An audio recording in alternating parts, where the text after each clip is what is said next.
নমস্কাৰ। আজি মই শ্ৰদ্ধাৰ কবি নীলমণি ফুকনদেৱৰ এটি কবিতা আবৃত্তি কৰিবলৈ আগবাঢ়িছোঁ। কবিতাৰ শিৰোনাম সূৰ্য হেনো নামি আহে এই নদীয়েদি। সূৰ্য হেনো নামি আহে এই নদীয়েদি। ৰাতি হ'লে সূৰ্য হেনো নামি আহে এই নদীয়েদি। ৰক্তক্ষৰা ভুজংগিনীৰ দৰে এই নদীৰ নাম। ক'ত আছে একো কথা ভূগোলত নাই।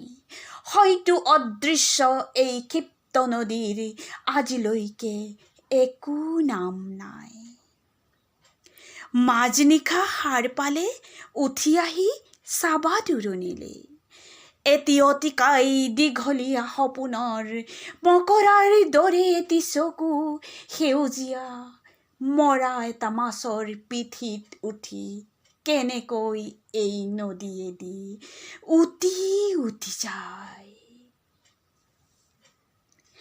দূৰৰে পৰা দেখিবা কিদৰে নদীৰ পানীত এটি দুটিকৈ সৰে সুৰা ৰাঙি তৰাবোৰ, ঠিক যেন পকা পকা আঙুৰৰ দৰে।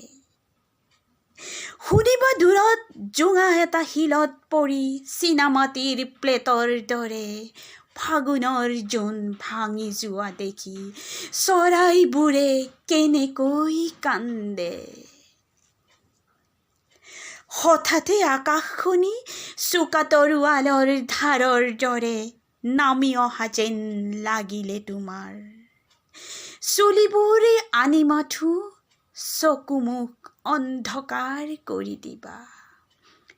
ৰিক্তগৰ্ভ বতাহত হাহাকাৰ শুনি অদৃশ্য হৈ যাব পলকতে ৰক্তক্ষৰা ভুজংগিনীৰ দৰে ক্ষিপ্ৰ এই নদী। ভয় খালে চাবা মিছা হৈ যাব। এতিয়াও নিশা আছে। সূৰ্যই কথা ক'ব। সূৰ্যই এটা আমাক উত্তৰ দিব। নমস্কাৰ।